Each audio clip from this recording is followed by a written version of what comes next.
ಒಂದು ಪಂಚಾಯತ್ ಕಟ್ಟಡ ಇವತ್ತು ಉದ್ಘಾಟನೆ. ಆ ಪಂಚಾಯತ್ ಕಟ್ಟಡ ಉದ್ಘಾಟನೆಗೆ ಇಲ್ಲಿಯ ಜಿಲ್ಲಾ ಉಸ್ತುವಾರಿ ಸಚಿವರನ್ನು ಕರೆದಿದ್ದಾರೆ.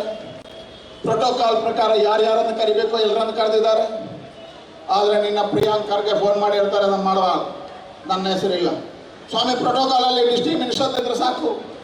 ಪ್ರೋಟೋಕಾಲ್ ಪ್ರಕಾರ ಏನೇನಿರಬೇಕು DC ಆಫೀಸಿಂದ ಕೊಟ್ಟಿರುವ ನಿಮ್ಮ ಪ್ರೋಟೋಕಾಲ್ ಇಲಾಖೆ ಕೊಟ್ಟಿರುವಂಥದ್ದು. ಇವತ್ತು ಆ ಕಾರ್ಯಕ್ರಮವನ್ನು ರದ್ದು ಮಾಡಿದ್ದಾರೆ. ಮಾತ್ರ ಅಲ್ಲ, EO ಮತ್ತು PDO ಸಸ್ಪೆಂಡ್ ಮಾಡ್ತಾ ಇದ್ದಾರೆ. ಇಂತಹ ದ್ವೇಷಪೂರಿತವಾಗಿರ್ತಕ್ಕಂಥ ಕಾಂಗ್ರೆಸ್ ಈ ರಾಜ್ಯದಲ್ಲಿ ಆಳ್ವಿಕೆ ಮಾಡಲಿಕ್ಕೆ ಅದು ನಾಲಾಯಕ ಆಗಿರ್ತಕ್ಕಂಥ ಪಾರ್ಟಿ ಇವತ್ತು ಕಾಂಗ್ರೆಸ್, ನಾಲಾಯಕ ಆಗಿರ್ತಕ್ಕಂಥ ಪಾರ್ಟಿ ಕಾಂಗ್ರೆಸ್.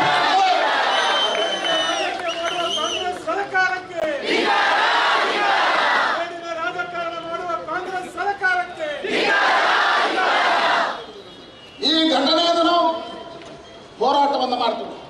ನಾನು ಕೋಟಿ ಹೇಳ್ತೇವೆ, ನಮ್ಮ ಎಲ್ಲ ಶಾಸಕರು ನಿಮ್ಮ ಜೊತೆ ಇದ್ದಾರೆ. ನೀವು ಹೋಗಿ ಉದ್ಘಾಟನೆ ಮಾಡಿ ತಾಕತ್ತಿದ್ರೆ ನಿಮ್ಮನ್ನು ಸಸ್ಪೆಂಡ್ ಮಾಡಿ ನೋಡ್ತೀವಿ ನಾವು ಸರ್.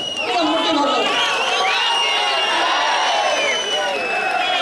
ಯಾವ ಅಧಿಕಾರಿ ಬೇಡ, MLA ಹಕ್ಕಳು ಉದ್ಘಾಟನೆ ಮಾಡಿ.